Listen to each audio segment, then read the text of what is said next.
Welcome back. Our next guest is perhaps best known as the lead singer of You Know It, I Know It, We're All Gonna Sing Later, the 80s sensation Twisted Sister. But there is so much more to Dee Snider. Besides his hit songwriting credits, Dee has been on Broadway, reality TV, and co-created a new children's animated series. And he released his very first fiction novel. Dee, we're so excited to have you on Liftoff. I am glad to be here. And yeah, it's always people are probably best known. It's very hard. I'm not that I'm trying to live down my past, but it's very hard to overshadow that crazy makeup and hair of the 80s. And I'm here to say it was a good time. I can only imagine how much fun you had, and I don't think we have enough time to go into all of that, but I'm wondering if in your latest book, Frats, you can tell us a little bit about it and why you decided to write it. Well, I've been writing for quite a while now, screenplays, stage plays, articles, short stories. And I decided that it was time to try. Well, COVID hit. And I said, this is a good time to write a novel. So I started working on it back then. And the subject matter was always sort of near and dear to me. I grew up in Baldwin, Long Island, in an environment where there were these gangs. They were called fraternities, high school fraternities, but they were gangs with Greek letters.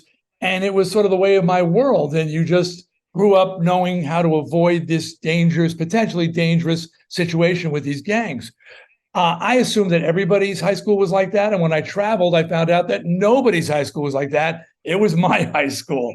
And so I decided to tell this story. It's a coming of age story of growing up in that environment. It's based on actual events, but the fictionalized character, he enters this world. He's transferred in from another state in his senior year of high school, not knowing the lay of the land. And the first day of school crosses the wrong people, and it changes his life forever. That's a pretty interesting storyline for a book, a movie, a play. There's so much more. But let's talk about critics for this book, because I know you're in that really interesting position where your son Cody is a writer. How is Cody thinking about your book? Biggest critic. Is he a fan? Well, all my sons are all writers. I have three sons. One's a comic book writer. One is just a writer. He works with Cody and co-writes with Cody. And the other one's Cody's a director writer. And I've raised very wise, very smart children, and I had them vet my book. They were the first people to read my book and give me their notes. So it was actually Cody, though, who I've been writing screenplays for years, and I've had some produced, I've sold some. And I was originally thinking of writing a screenplay for this. And he said, this is a great story. It'd be richer in a novel. Why don't you try your hand? So he encouraged me to write the novel. And now I hope somebody picks it up and makes a movie out of it. It sounds like a very cool novel.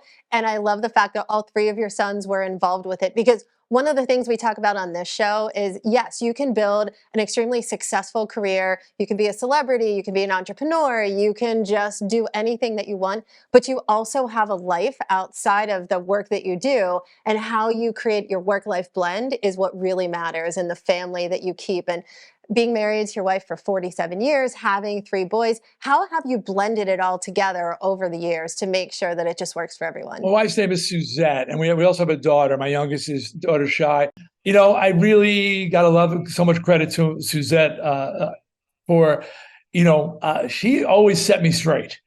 She's a tough Brooklyn mob princess. She doesn't put up with anything from me.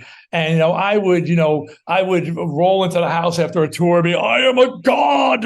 And she'd go, empty out the diaper pail. And I go, what? I'm a god. And she'd go, yeah, empty out the diaper pail. Okay. And immediately I was brought down to earth and like, okay, you're home. We got babies. The diaper pail stinks. Then somebody has to empty it. But her thing was always leave your cool at the door.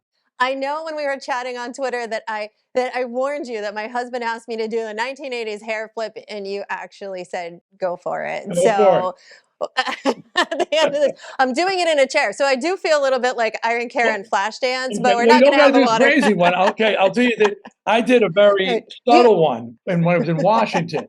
Al Gore asked me if my fan club was, because it has a profanity in the name, if it was a Christian organization, and I said, Senator, Christianity and profanity have nothing to do with each other. And I went like this. thank you. And I did one hand, I went, and I threw it over the shoulder. That's the one hand flip. It doesn't have to be a whole thing. You just do, There's multiple you lifts. do Yeah, two, yeah. you can do the one, you can do a toss, there's a lot of variations. There are a lot of variations. This could be the most important part of this entire show right now is the multiple variations of hair flip. Yeah. So there's the one, there's the two, there's this one, There's the there's big like one. a Oh, whole lot going that's a on, right? sassy Yeah, one. see, That's a that was a sassy. sassy one. Well, that's how you met I'm a your sassy husband. host. That's how you met your husband. There you go. There you go. Dee, it was so much fun and so great to have you on the show. Thank you so much for being on Liftoff. Thanks a lot. It's a pleasure to be on. Thank you. We will be right back.